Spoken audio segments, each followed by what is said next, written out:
살인 사건이 일어났습니다. 관련해서 경찰 목소리 준비되어 있거든요. 들어보시죠. 같이 이제 술 마시다가 다툰 후에 서로 목대가 살해했다고 신고가 될까봐 신고 때문에 신고를 해서 2020년 6월 당진시의 한 아파트에서 여자친구를 살해한 후 그 언니의 집에 침입해 언니까지 죽이는 사건이 발생했습니다. 그 남자친구는 김씨로 2021년 1월 6일 사형을 구형받았습니다. 오늘은 2020년 끔찍한 사건으로 기억되는 충남 당진 자매살인 사건의 내용을 다뤄보겠습니다.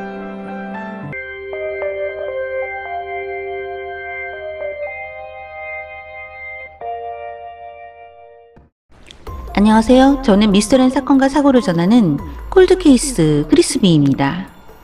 지난해 6월 25일 오후 10시 30분쯤 당진시 송산면 한 아파트에서 살인사건이 발생했습니다.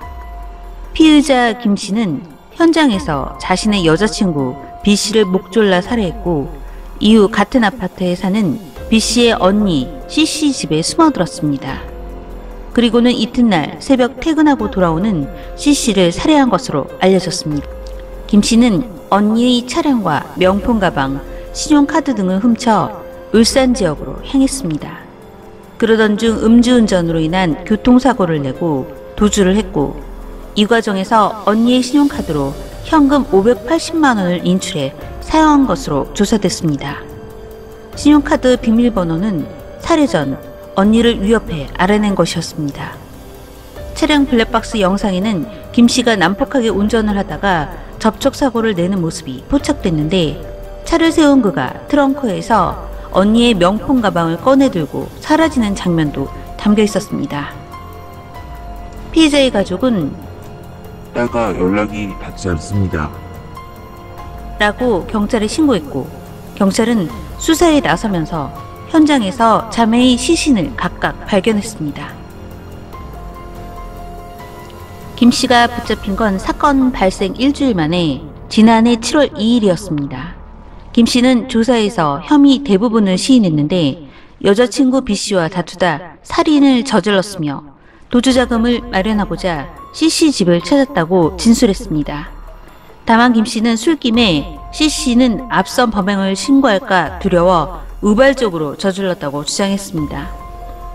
이후 이 사건과 관련해서는 지난해 12월 23일 피해 자매 유족인 아버지가 청와대 국민청원 홈페이지에 딸의 남자친구가 제 딸과 언니인 제 큰딸까지 살해했습니다. 라는 제목의 청원을 올렸습니다. 청원에서는 조현병이라고 하며 심신미약을 주장하는 범인이 제발 마땅한 벌을 받을 수 있도록 꼭 청원 동의 부탁드립니다. 이 범죄자는 이미 절도, 강도 3범에 특정범죄 가중처벌 등에 관한 법률 위반으로 불구속 기소되어 현재 1심 재판이 진행 중인 범죄자였습니다. 라고 설명했습니다.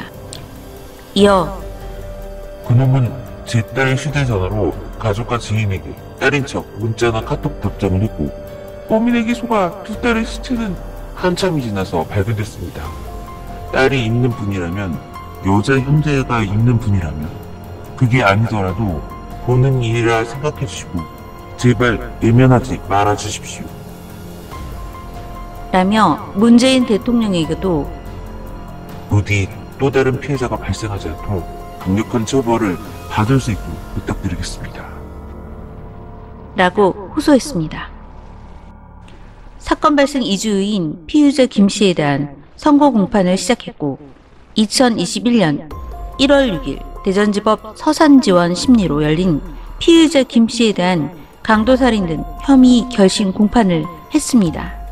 검찰은 잔혹한 범죄로 피해자들의 생명을 빼앗은 피고인을 엄벌해 주십시오. 법정 최고형을 내려주십시오. 라고 요구했습니다.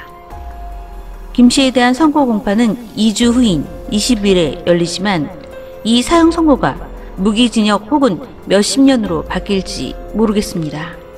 우리는 법정 최고형인 사형 구형 소식이 전해질 때마다 우리나라 사형 제도 및 집행 현황에 대한 관심이 몰렸습니다. 하지만 대한민국의 사형 집행은 1997년 12월 30일 흉악범 23명에 대해 이루어진 게 마지막 사례였습니다. 이후 20여 년 동안 사형 선고는 나와도 집행은 실시되지 않았으며 대한민국은 사실상 사형 제도가 폐지된 국가로 분류돼 있습니다. 두 자매는 어릴 때부터 우애가 두터워 늘 함께했고 같은 아파트에 살면서 자주 만나는 사이였습니다.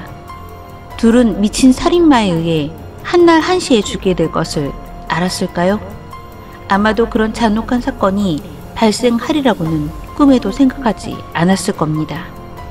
그런데 사건은 일어났고 두 자매는 하늘의 별이 되고 말았습니다. 두 자매를 살해한 연속살인마 김씨는 살인을 저지르고 도피를 하면서 두 자매의 돈으로 PC방에서 게임을 하고 게임 소액 결제를 했습니다. 이후 큰딸이 운영하는 식당까지 침입하려 했고 주방 이모의 신고로 경찰에 붙잡히게 됐습니다. 하지만 김씨는 현재 심신미약을 주장하며 가증스러운 반성문을 쓰며 형량을 줄이려고 하고 있습니다. 과연 연속살인마 김씨는 마지막까지 사형 선고를 받을까요? 이 사건을 계기로 고유정 사건, 정인이 사건 등 죽어도 시원치 않을 범인들에게 엄한 형벌이 가해졌으면 좋겠습니다. 여러분의 생각이 궁금합니다. 저는 콜드케이스 크리스비였습니다. 시청해주셔서 감사합니다.